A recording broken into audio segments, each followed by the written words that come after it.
날씨가 매우 더워졌습니다. 건강 잘 지키시기 바라고요. 사람이 강한 존재일까요? 약한 존재일까요? 여러분 어떻게 생각하세요? 강할까요? 약할까요? 제가 어렸을 때는 사람이 강하다고 생각했습니다. 중고등학교 다닐 때 이 참고서, 동아출판사에 나온 참고서 표지를 보면 나폴레옹이 말을 탄 그림이 있고 거기에 아래 이렇게 적어졌습니다. 나의 사전에는 불가능이라는 말은 없다. 더 영어로는 The word impossible is not found in my dictionary. 제가 사진을 준비했습니다. 옛날 전과 이게 한번 보여주시면 기억나신가요? 저 좌측에 아래를 이게 확대해 보면 아까 말했던 그 이게 3, 2 적어진 아래쪽에 보면 그 말이 적어져 있습니다. 확대 안 된가요? 확대 안 된가 보네요. 뭐라고요? 나의 사전에는 됐습니다. 불가능에는 없다. 이 동아출판사에서 그때 밀어붙였던 이 표어가 완전 정복이었습니다. 완전 정복. 책을 완전히 정복해서 공부를 잘하자 그런 의미였던 걸로 생각합니다. 상징적인 그림으로 나폴레옹의 그림이었고 그가 남긴 말에 대해서 표어처럼 사용했지만 실제로 나폴레옹은 유럽 정복에 실패했습니다. 자기도 잘 정복하지 못했어요. 저도 그 당시에 그 책을 볼 때마다 표지를 보면서 이 참고서를 완전 정복해서 공부를 잘해야겠다 항상 이런 결심을 했던 것 같아요. 사람이 결심대로 살면 얼마나 좋겠습니까? 결심을 하고 이루어질 거라고 생각했어요. 근데 인생을 살다 보니까 알게 된 것은 사람이 그렇게 강한 존재가 못 되더라는 겁니다. 대부분의 사람들은 결심한 대로 살지 못합니다. 거의 소수 몇 명만 결심한 대로 살고 대부분의 사람들의 삶의 실제 상황은 작심삼일입니다. 뭐예요? 작심삼일. 결심하면 며칠 정도는 가요? 3일 이상 못 간다는 게 일반적인 사람들의 모습이라는 겁니다. 어떤 사람이 뭔가 시작할 때 보면 엄청 거창합니다. 뭘 이룰 것 같아요. 근데 나중에 결과를 보면 별 볼 일이 없습니다. 특별히 이제 정치인들 선거 전에 공약을 내세울 때 보면 그 사람 당선시켜주면 우리나라가 번영하고 잘 살 것 같아요. 근데 실제로 당선되고 나면 공약과는 시키는 것은 별 다른 이야기입니다. 저도 제 인생에서 보면 제 계획대로 됐던 일은 별로 없던 것 같아요. 여러분 어쩐지 모르겠어요. 하지만 제 계획대로 되지 않았던 일이 대부분이었습니다. 그래서 저는 특별한 계획을 세우지 않는 것이 저의 계획입니다. 계획을 세우지 않는 게. 어떤 교회 가보면 앞에 프랑카드로 1년 계획, 목표하고 막 프랑카드가 엄청 붙어 있어요. 저는 우리 교회는 프랑카드를 붙이지 않습니다. 어떤 목표보다는 나에게 주어진 상황, 환경, 사람에 최선을 다하고 충실한 게 훨씬 중요하다고 생각합니다. 앞에 붙어 있는 것은 다만 하나님의 말씀만 붙어 있어요. 우리 교회에 목표가 있다면 그건 하나님이 우리에게 주신 약속의 말씀일 뿐입니다. 이건 목표가 아니라 그 말씀 그 자체가 이루어지기를 원하는 거지 교회의 목표는 아닙니다. 왜냐하면 사람은 연약해서 결심하면 결심한 대로 되느냐? 대부분 안 되는 것이 우리의 삶이기 때문입니다. 인간이 그렇게 연약하다는 거예요. 지금 연약함을 이야기하는 겁니다. 하나님께서는 우리 그렇게 연약한 사람들을 돕기 위해서 보내신 분이 있는데 그게 바로 성령님입니다. 우리 26절 말씀 봐보시면 이와 같이 성령도 우리의 연약함을 도우시나니 우리는 마땅히 기도할 바를 알지 못하나 오직 성령이 말할 수 없는 탄식으로 우리를 위하여 친히 간구하시느니라. 성령님은 우리의 약함을 돕기 위해 이 땅에 오셨습니다. 꼭 이런 말하면 이렇게 또 질문하는 분들이 있어요. 하나님께서 천지를 창조하셨고 예수님이 십자가에 달려 죽음으로 우리를 위해서 대신해서 죽으신 것은 이해하지만 꼭 성령까지 필요하냐? 꼭 성령님이 필요하냐? 이렇게 물어본 사람이 있어요. 이 대답을 위해서 제가 소설 한 권, 단편소설, 일본 사람인데 구료료헤이라는 사람이 썼던 단편소설 우동 한 그릇이라는 소설을 한번 이야기해드리면 단편소설입니다. 배경은 일본의 북해도, 홋카이도라고 하죠. 북해도에 삿포로라는 도시에 북해정이라는 우동 가게가 있었습니다. 어느 날 12월 31일 우리는 성구행신 예배 드려야 되는데 12월 31일 날 저녁 10시가 넘어가는데 이제 문을 닫으려고 준비하고 있는데 한 여자와 두 아들이 문을 열고 들어옵니다. 6살, 10살 아들이었어요. 3명이 왔는데 우동 한 그릇을 시키는 겁니다. 남편 없이 두 아들을 키우느라고 돈이 없었기 때문에 우동 한 그릇을 시켰어요. 주인 아버지만 눈치를 챘고 그래서 어서 오시라고 인사하고 새해 복 많이 받으시라고 인사한 다음에 난로 옆에 있는 가장 따뜻한 곳에 앉혔습니다. 그리고 주방을 정리하고 있던 남편에게 우동 한 그릇이요 하고 이렇게 주문을 넣었어요. 남편도 분명히 3명이 들어온 것을 보았는데 우동 한 그릇만 주문한 걸 봐서 짐작을 했습니다. 이 형편이 어려운 사람이구나. 그래서 우동 한 그릇에 원래는 한 덩이 국수를 넣어야 되는데 한 덩이 반 정도의 넉넉하게 국수를 만들어 삶아서 내어줬어요. 3명이 맛있게 국수를 이렇게 우동을 먹고 난 다음에 맛있게 먹었습니다 하고 인사하고 나가는데 두 부부가 큰 소리로 안녕히 가시라고 인사하고 보냈습니다. 그리고 1년이 흘렀어요. 1년 뒤에 12월 31일 날 또 저녁 10시가 넘어가려고 하는데 드르륵 하고 문이 열리면서 3명이 다시 들어왔습니다. 그리고 또 여전히 우동 한 그릇을 달라고 했습니다. 여주인은 남편에게 가서 차라리 우동 3인분을 삶아서 주면 어떻겠느냐 물어봤어요. 그때 남편이 고개를 저으면서 그러면 오히려 부담스러워서 이 다음에는 다시 안 올지도 모른다. 일본 사람 특성입니다. 일본 사람들은 신세를 지고는 못 삽니다. 반드시 뭔가를 받으면 뭔가 하나 돌려주는 성향이 강합니다. 남편은 작년과 똑같이 반 덩이만 더 넣어가지고 우동을 삶았습니다. 아들들이 먹으면서 이야기하는 거예요. 올해도 북해정에서 우동을 먹을 수 있어서 너무 좋은데 내년에도 꼭 먹을 수 있었으면 좋겠습니다 라고 하면서 즐겁게 우동을 먹었습니다. 그 다음에 다시 12월 31일 날 9시가 됐는데 이 2명의 주인 부부가 안절부절 못하는 겁니다. 그 이유는 그해 여름에 우동 가격을 올렸어요. 150엔에서 200엔으로 올렸는데 이 3명이 왔을 때 어떻게 할까 하다가 결국은 메뉴판을 바꿨습니다. 200엔을 다시 띄고 150엔으로 붙였습니다. 10시가 넘어서 문이 열리고 다시 3명이 들어왔고 이번에는 우동 2그릇 주세요 이렇게 2그릇을 주문하는 겁니다. 무슨 말이에요? 형편이 좀 좋아졌다는 이야기입니다. 밝은 표정으로 우동 2그릇을 먹고 있는 것을 보면서 이 두 부부는 눈물을 글썽글썽했습니다. 그런데 그 이후로 12월 31일이 돼도 이 3명은 오지 않는 겁니다. 그래서 이 두 부부는 10월 31일이 되면 그 테이블, 그 난로 옆 따뜻한 자리에 항상 예약석을 만들어놨어요. 아무도 못 앉습니다. 그날은. 근데 오지는 않았어요. 12월 31일 날 북해정에 그 예약석에 대한 이야기가 소문이 엄청 많이 퍼져 유명한 이야기가 되었어요.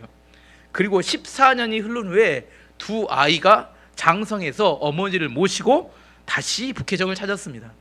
12월 31일 날 그 테이블, 예약석이 있는 테이블에 앉아서 이번에는 우동 3그릇을 주문했습니다. 큰아들은 은행원이 됐고 하나아들은 은행원이 되고 하나아들은 의사가 되었어요. 아들들이 성공했다는 이야기죠. 주인 부부가 그들을 보자 멍하니 잠시 서 있었습니다. 다른 손님들은 알았어요. 그 예약석이 채워지는 걸 보면서 당신이 그렇게 기다리던 손님들이 왔는데 주문 안 받고 뭐 하느냐 이런 이야기를 듣고 정신을 차려서 주문을 받으려고 하면서 그냥 소설이 끝이 납니다. 주문을 받으려고 하는 장면에서. 저는 이 소설을 보면서 이 두 주인 부부가 드러나지 않게 3명의 손님들을 응원하고 도와줍니다.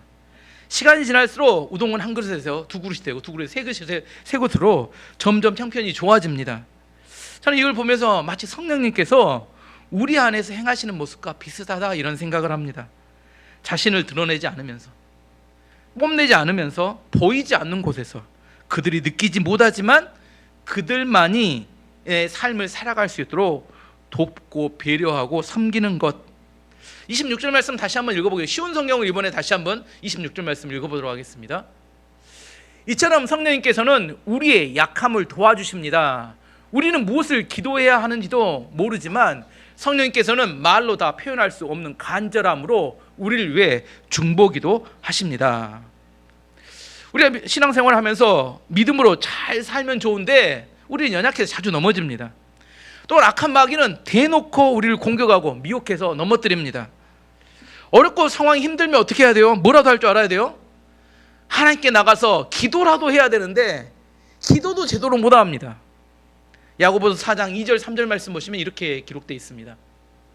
너희는 욕심을 내어도 얻지 못하며 살인하며 시기하여도 능히 취하지 못함으로 다투고 싸우는도다. 너희가 얻지 못하면 구하지 아니하기 때문이요 구하여도 받지 못하면 정욕으로 쓰려고 잘못 구하기 때문이다. 사람들이 시기하고 질투하고 살인하는 이유를 설명합니다. 자신이 원하는 것이 있어서 그걸 얻으려고 발버둥 치지만 얻지 못하니까 시기하고 질투하고 살인까지 한다는 겁니다. 그래도 못 얻습니다. 근데 얻지 못하는 근본적인 이유가 따로 있다는 겁니다. 얻지 못하는 이유는 기도하지 않기 때문이고, 기도해도 못 얻는 이유는 정욕대로 쓰려고 잘못 구하기 때문이다. 신앙생활하면 기도라도 좀 제대로 하면 좋을 것 같은데 기도도 잘 못하니까 하나님께 얻는 게 없다고 의미하는 겁니다. 기도는 하지 않고 욕심만 있다는 거예요. 이렇게 기도도 잘 못하는 우리를 위해서 탄식하며 간절히 기도하는 분이 계시는데 누구라고요? 성령님이 그렇게 기도하신다는 겁니다. 근데 여기서 한 가지 질문. 성령님이 그냥 기도할 수 있잖아요. 근데 왜 탄식하며 기도하실까? 왜 탄식하며? 탄식하면을 쉬운 성경은 간절이라고 표현했습니다. 왜 탄식하며 기도할까? 여러분은 언제 탄식하나요? 사람이 언제 탄식하나요? 누구나 공감하는 이야기는 부모는 자기 자식을 보면 탄식이 절로 나온다고 합니다. 저 자식이 이 험한 세상에 어떻게 살아갈까? 이거 보면 탄식이 절로 나온대요. 공부를 잘하기를 하나, 말을 잘 듣기를 하나, 성품이 좋기를 하나, 맨날 꼬라지 부리고 아침에 일찍 일어나기를 하나, 게임만 하고 게을고 또 욕심은 엄청 많아가지고 이 부모가 보면 뭐라고 생각해요? 신앙생활이라도 제대로 하지, 이런 생각한다는 거예요. 근데 제가 말씀드리지만 신앙생활 제대로 하는 게 제일 어렵습니다. 사람들은 이렇게 생각해요. 신앙생활이 제일 쉽다고 생각하는데 기도하고 말씀 보고 예배하고 전도하고 섬기는 이게 쉽습니까? 어떤 사람이 이렇게 이야기해요. 목사님들, 교회에서 사역만 한 목사님들은 세상의 경쟁 가운데 없기 때문에 참 편하고 좋겠습니다. 목사님들이 참 편하고 좋을까요? 해보세요. 얼마나 힘든가. 안 해보니까 그렇지. 오늘 성경이 이야기하는 건 기도 하나만 제대로 해도 우리가 살아가는 세상에서 성공할 수 있을 것 같은데, 기도를 못하니까 누가 탄식하며 기도를 해요? 성령님이 우리를 위해서 탄식하며 기도, 중보기도를 하신다는 겁니다. 제가 그래서 묵상을 해봤습니다. 과연 성령님께서 우리를 위해서 뭐라고 기도하실까? 여러분 궁금하지 않으십니까? 뭐라고 기도하실까? 여러분을 위해서 뭐라고 기도하실까? 뭐 여러분 생각이 뭐 있지만 저는 한번 생각해보고 제가 써봤습니다. 성령님이 나를 위해서 뭐라고 기도하실까? 제가 써봤습니다. 첫 번째, 조민규 목사는 심장이 안 좋으니까 심장을 건강하게 해주세요. 두 번째, 일주일에 많은 설교를 해야 되는데 말씀을 잘 묵상하고 깨달아서 하나님 뜻을 잘 전달하게 해주세요. 세 번째, 매일 병원에서 환자를 봐야 되는데 환자들이 사고 나지 않고 잘 치료될 수 있게 해주세요. 네 번째, 성도들이 어려운 문제를 가지고 상담하러 오는데 그들에게 꼭 필요한 말씀을 통해서 그들의 생명과 삶을 구원하게 해주세요. 다섯 번째, 심장이 건강해지려면 건강을 좋게 하는 음식을 먹고 살이 빠져야 되는데 몸 관리를 잘 하게 해주세요. 여섯 번째, 마지막 시대에 복음을 전하는 전도자들이 많이 필요한데 죄에 빠지지 않고 사명을 잘 감당하게 해주세요. 등등등등 이렇게 기도를 하지 않으셨을까? 근데 마찬가지로 제가 교회에서 하는 일을 보면 이 성령님의 역할과 같은 일을 하는가 보다 그런 생각이 듭니다. 성도들이 어려운 문제를 가지고 상담하러 옵니다. 뭐 상담하고 나면 꼭 마지막에 뭘 하냐면 저는 기도를 합니다. 기도할 때 무슨 기도를 할까? 저는 항상 묵상해요. 제가 무슨 기도를 할까요? 그 성도들이 원하는 것이 이루어지게 해달라고 기도할까요? 저는 그렇게 기도하지 않습니다. 하나님이 원하시는 일이 이루어지기를 위해서 기도합니다. 뭐 아시겠죠? 여러분이 원하는 것이 이루어지도록 기도한 게 아니라 하나님이 원하시는 게 이루어달라고 기도합니다. 예를 들어 어떤 질병이 있는 성도가 와서 질병을 위해서 기도해달라고 합니다. 그럼 저는 묵상합니다. 하나님 왜 이 질병을 허락하셨습니까? 그다음에 이 치료하는 과정을 통하여 하나님 어떤 마음을 우리 가져야 합니까? 염려와 두려움이 아니라 하나님에 대한 온전한 신뢰를 가지고 이 질병을 이겨내려면 어떻게 해야 합니까? 이런 것을 묵상합니다. 그리고 기도의 목적은 질병 치유가 아니라 하나님 이 질병을 통해서 하나님의 뜻이 이 성도의 삶에서 이루어지기를 원합니다. 이렇게 기도를 합니다. 사업의 문제나 가정의 문제나 진로의 문제나 어떤 문제가 있어서 발생해서 오면 사람들은 뭐에 관심이 많냐면 그 문제에 집중합니다. 하지만 하나님께서는 그 문제를 통하여 그 사람 안에서 무슨 일을 하실지 그 일에 집중하십니다. 고린도전서 10장 13절 말씀 보시면 사람이 감당할 시험 밖에는 너희가 당한 것이 없나니 오직 하나님은 미쁘사 너희가 감당하지 못할 시험 당함을 허락하지 아니하시고 시험 당할 즈음에 또한 피할 길을 내사 너희로 능히 감당하게 하시느니라. 우리 인생을 살다 보면 시험이 있어요. 여러 가지 시험이 있습니다. 근데 하나님이 시험을 주실 때 어떤 시험만 주신다고요? 감당할 수 있을 만큼의 시험만 주신다고요. 나는 이런 감당하지 못할 것 같은데 못한다고 생각하는 여러분이 있을 뿐이지 여러분은 감당할 수 있는 힘이 있습니다. 하나님께서는 우리가 그 시험을 감당하는 걸 통하여 우리 안에 이루실 하나님의 뜻이 있다는 겁니다. 그 시험 자체가 목적이 아니라 시험을 통한 우리의 변화가 하나님의 목적입니다. 중요한 것은 시험에 지면 안 됩니다. 시험 힘들다고 포기하면 안 됩니다. 시험을 이겨낼 수 있는 방법을 찾아내야 합니다. 우리가 기도를 제대로 못하니까 성령께서 우리를 위해서 기도하시면서 그 시험을 이겨낼 방법을 찾아내도록 응원하시고 찾아내는 지혜를 주시기 위해서 우리를 위해서 중보기도 하신다는 겁니다. 27절 말씀 다시 읽어보면 마음을 살피시는 이가 성령의 생각을 하시나니 이는 성령이 하나님의 뜻대로 성도를 위하여 간구하심이니라. 쉬운 성경을 읽어보면 좀 더 쉽습니다. 쉬운 성경을 읽어보면 27절 말씀, 사람의 마음을 꿰뚫어 보시는 하나님께서는 성령의 생각이 무엇인지를 아십니다. 그것은 성령께서 하나님의 뜻에 따라 성도들을 위해 중보기도를 하시기 때문입니다. 우리가 뭐가 필요한지 모르니까 엉뚱한 것을 놓고 기도합니다. 근데 우리에게 뭐가 필요한지는 누가 제일 잘 아신다고요?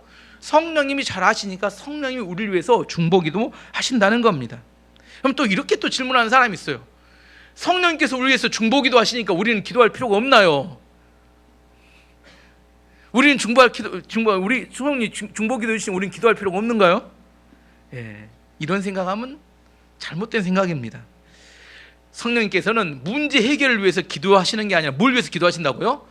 문제를 통하여 여러분의 변화된 삶을 위해서 기도하십니다. 문제가 해결되지 않아요. 예를 들어서 문제가 있습니다. 문제를 통해서 우리가 변화돼야 돼요. 변화돼야 합니다.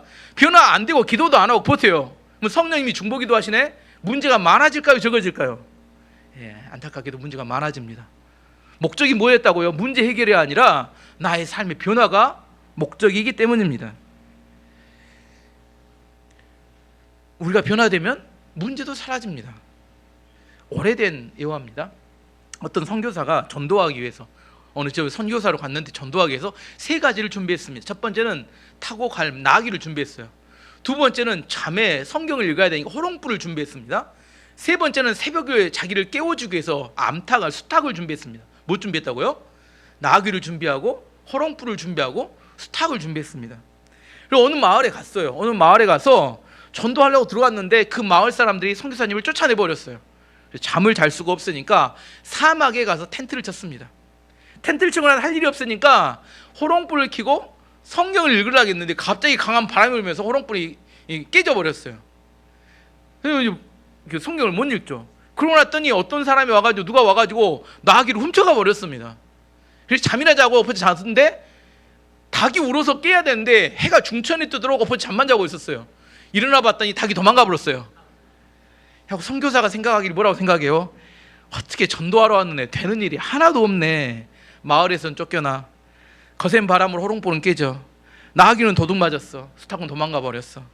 그리고 전도하기 위해서 마을 들어갔더니 간밤에 도적대가 그 마을에 몰려와서 물건을 다 빼앗아서 가고 사람들을 많이 죽여버렸습니다.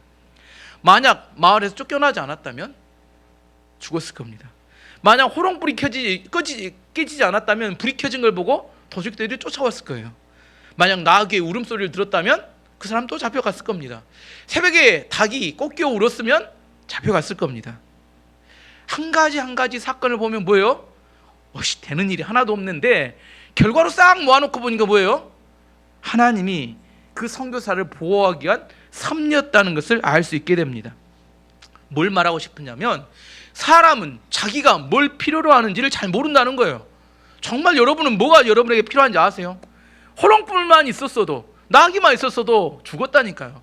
정말 자기에게 필요한 것이 뭔지를 잘 모른다는 겁니다. 그래서 엉뚱한 기도를 해요.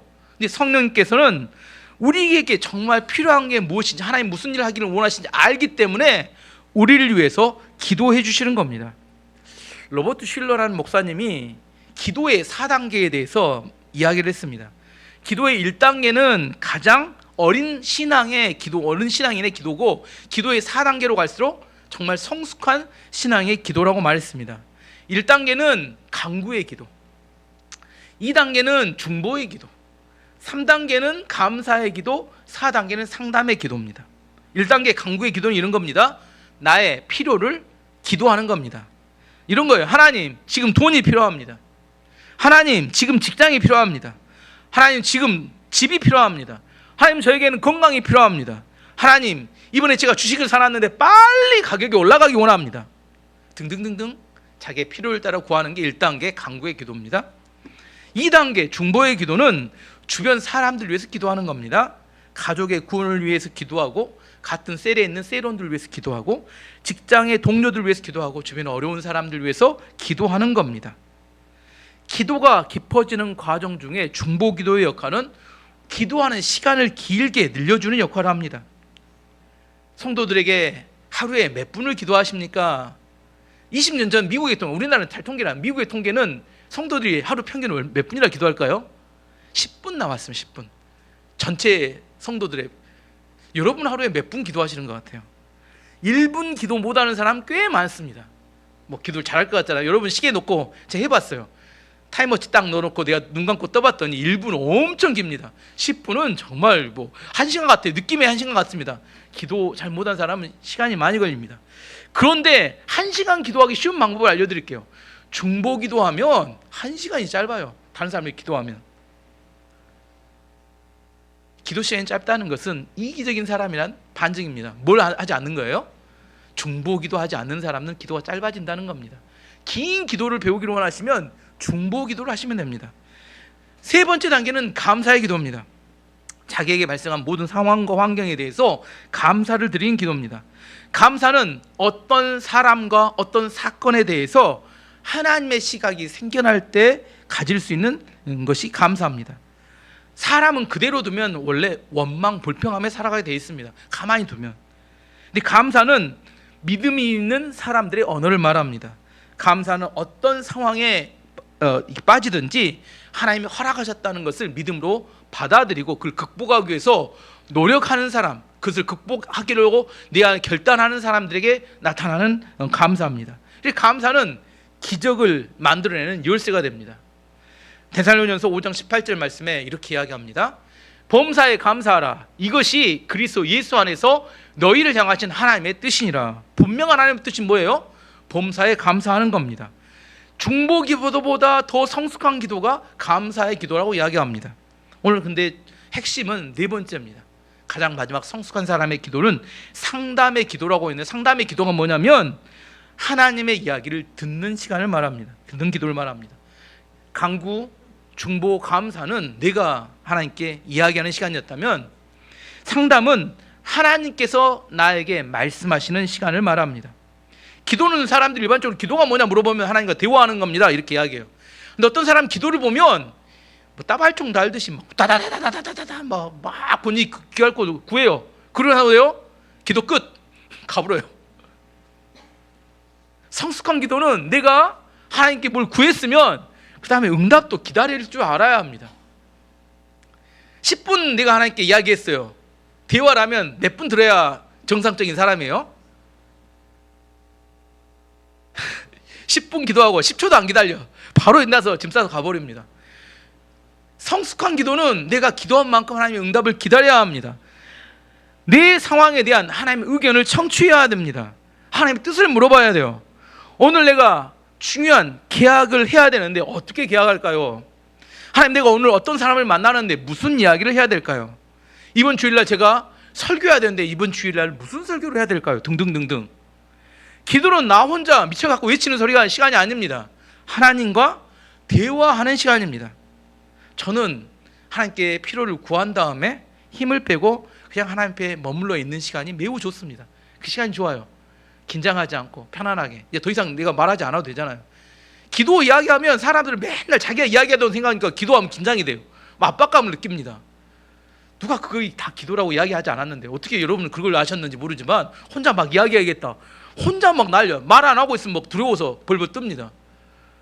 기도했으면 좀 가만히 좀 기다리고 앉아만 계세요. 하나님이 말씀하실 좀 귀를 드려야 될 거 아니에요. 저는 그래서 새벽 기도 시간이 좋습니다. 하나님, 어려운 일이 발생했는데 이를 어떻게 처리할까요? 이야기한 다음에 좀 기다려 봅니다. 그리고 내 하루에 있어서 내 스케줄을 매일처럼 알잖아요. 중요한 스케줄이 뭐뭐 있는데 하나님, 그걸 어떻게 해야 될지 하나님과 미리 상의를 합니다. 그래, 하나님께 나에게 깨닫게 해주시면 미리 마음의 결정을 합니다. 그 상황에 가서 이렇게 해야겠다 여러분 생각하지만 그 상황 되면 절대로 이렇게 못합니다. 근데 그 상황에 대해서 미리 생각해보고 하나님 앞에 머물면서 미리 결정합니다. 이 일에 대해서 이렇게 처리하고 이 일에 이렇게 처리해야겠다가 하나님께서 말씀하신 지혜를 따라 내가 결정해놓고 실제 상황에 돌입하면 이미 결정되어 있는 게 있기 때문에 상황이 흔들리지 않고 좋은 선택을 하게 됩니다. 저는 그렇게 살아갑니다. 그래서 새벽 기도 시간은 저에게 매우 하루의 중요한 시간입니다. 하루의 삶에 대해서 미리 하나님과 상의해서 이미 답을 얻어놓고 하루를 살아가기 때문입니다. 그런데 상담의 기도의 핵심은 하나님과의 친밀감에 있습니다. 친밀함에 있습니다. 내가 얼마나 하나님과의 친하냐에 따라서 상담의 깊이가 달라집니다. 기도하라고 했더니 뭐라고 시작해요? 하나님 오랜만입니다. 하나님도 그래 오랜만이다. 뭐 상담이 깊어지겠어요? 서로 오랜만인데 뭐 인사 나누다 끝나겠죠. 뭔 말 아시겠죠? 뭐 상담이고 뭐 이루어질 게 없습니다. 내가 하나님과 매일처럼 친밀하게 하나님과의 관계 안에 하나님의 말씀과 하나님의 음성 안에 살아갈 때 그 하나님의 말씀을 듣고 내 안에 그것의 지혜를 따라 삶을 결정할 수 있는 지혜가 생깁니다. 기도를 모르고 그다음에 성령의 도우심이 없이 살아간다는 것은 무기 없이 전쟁터에 나가는 것과 똑같습니다. 무조건 패배하게 되어 있습니다. 기도와 성령의 도우심을 알게 되면 고난 가운데 들어갈 때 그 고난이 그 사람을 성장하게 만들고 오히려 더 큰 열매를 맺게 만듭니다. 바다에 배가 가는데 큰 폭풍우가 몰아치면 배가 난파될 수 있는 위험도 있습니다. 하지만 난파되지만 않으면 그 폭풍우 때문에 훨씬 더 목적지까지 빨리 도착할 수 있게 됩니다. 그걸 28절에 이렇게 이야기합니다. 우리가 알거니와 하나님을 사랑하는 자 곧 그의 뜻대로 부르심을 입은 자들에게는 모든 것이 합력하여 선을 이루느니라. 모든 것이 합력하여 선을 이룬다는 것은 모든 것 안에는 좋은 일과 나쁜 일이 다 포함되어 있는 일입니다. 내가 삶을 살아갈 때 이거 좋은 일이고 나쁜 일을 우리가 판단하지만 실제로 가보면 그 좋은 일과 나쁜 일이 합쳐져서 나를 선으로 큰 열매를 맺도록 만들어 간다는 것을 의미합니다. 비만 계속 오면 늪이 돼버리고 햇볕만 계속 찌면 사막이 돼버려요. 근데 비하고 햇볕하고 교대로 나타나면 좋은 열매가 맺힙니다. 햇볕만 찐다고 좋은 게 아니고 비만 온다고 좋은 게 아닙니다. 합력하여 선을 이룬다는 것은 내 삶에 발생하고 있는 좋은 일과 나쁜 일이 합쳐져야 정말 내 안에 성과가 있고 선을 내 삶에 이루어진다는 겁니다. 고난이 우리 삶을 무너지게 만드는 게 아닙니다. 고난이 있는데 혼자 고난을 통과하려고 보면 깊은 상처 속에 죽어가게 됩니다. 하지만 성령의 도우심을 따라 우리가 고난 안에 들어가게 되면 고난을 통해서 우리는 성숙하게 되고 많은 열매를 맺는 믿음의 삶을, 놀라운 기적을 이루게 됩니다. 말씀의 결론입니다. 장마가 끝나고 이제 뜨거운 햇볕이 다가왔습니다. 뜨거운 여름이 다가왔습니다. 장마는 충분한 수분을 줬다면 이제 뜨거운 햇볕은 많은 일조량을 통해서 열매가 성장하고 많은 이 당도가 높은 과일로 만들어내는 시간입니다. 우리는 세상에 뭔 버려야 된다고 이야기하지만 버릴 것이 있는 게 아니라 때에 맞게 주시는 하나님의 섭리를 이해해야 합니다. 과거의 일에 너무 연연하고 매달리지 마시고 미래에 대한 막연한 두려움에 벌벌 떨지 마시고 우리를 돕는, 우리를 위해서 기도하시는 성령님을 의지해서 살아가야 합니다. 근데 성령님은 우리의 문제 해결을 위해서 중보기도 하시는 분이 아니라고 했습니다. 문제를 통하여 우리가 변화되는 삶을 위해서 하나님이 우리 성령을 위해서 기도하십니다. 변화돼야 끝이 납니다. 저는 우리 교회 성도님들이 기도의 용사들이 되기를 원합니다. 지금까지 강구의 기도만 했다면 중보의 기도를 할 줄 알기 원하고, 중보의 기도를 했다면 감사의 기도를 할 줄 알기 원하고, 감사의 기도를 했다면 상담의 기도를 해서 하나님의 지혜를 얻기를 원합니다. 그래서 기도의 시간이 늘어나고 기도의 깊이가 깊어져서 하나님과 친밀한 가운데 많은 열매를 맺는 2024년 한 해가 되기를 기도합니다. 시간 함께 기도하도록 하겠습니다.